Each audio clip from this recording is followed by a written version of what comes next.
સુરેન્દ્રનગર જિલ્લાના ધ્રાંગધ્રાના જીસડા ગામના મેથાણીયા પરિવારે પાટણની ધારપુર કોલેજમાં 6 લાખ ભરીને ભણવા મૂક્યો. એ જ કોલેજે દીકરાને છીનવી લેતા પરિવારજન શોકમગ બન્યા. સુરેન્દ્રનગર જિલ્લાના ધ્રાંગધ્રા તાલુકાના જીસડા ગામે રહેતા મેથાણીયા પરિવારનો એકનો એક દીકરો પાટણ ધારપુર મેડિકલ કોલેજમાં MBBSમાં અભ્યાસ કરતો હતો. ત્યારે 18 વર્ષનો વિદ્યાર્થી રેગિંગમાં મોતને ભેટ્યો. ત્યારબાદ ધ્રાંગધ્રાના જીસડા ગામે એમના મમ્મી પપ્પા અને બંને બહેનો આઘાતમાં અને અર્ધબેભાન હાલતમાં છે. જેમાં એની મોટી બહેન ગત 20/10/2024ના રોજ સગાઈ હતી અને ફેબ્રુઆરીમાં લગ્ન હતા.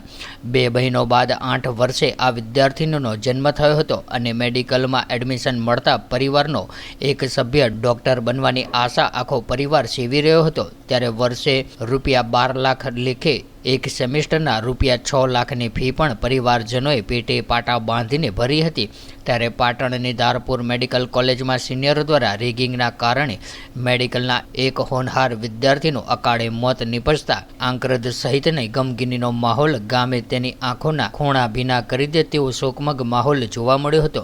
જેમાં ત્યાંની પરિસ્થિતિ જોઈએ તો એની બંને બહેનો અને મમ્મી પપ્પા હજી ભાનમાં નથી અને બિલકુલ બોલવાની પરિસ્થિતિમાં નથી. ત્યારે બધાને ઊંઘની ગોળીઓ આપેલી છે. જેમાં બે બહેનો બાદ 8 વર્ષે આ વિદ્યાર્થીનો જન્મ થયો હતો અને સામાન્ય ખેડૂત પરિવારમાંથી આવતા વિદ્યાર્થી માટે પરિવારજનોએ વર્ષે 12 લાખ લેખે એક સેમેસ્ટરના ₹6 લાખ ફી ભરીને ત્યારે દોષિતો સામે મોતની કલમ લગાવીને કાર્યવાહી કરવામાં આવે તેવી પરિવારજનો માંગ કરી રહ્યા છે.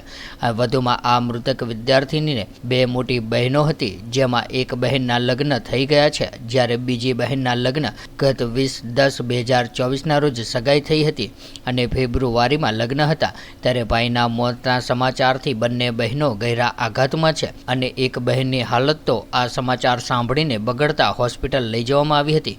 ત્યારે એમના પરિવાર સહિત આખા જીસડા ગામમાં ભારે ગમગીનીનો માહોલ જોવા મળી રહ્યો છે.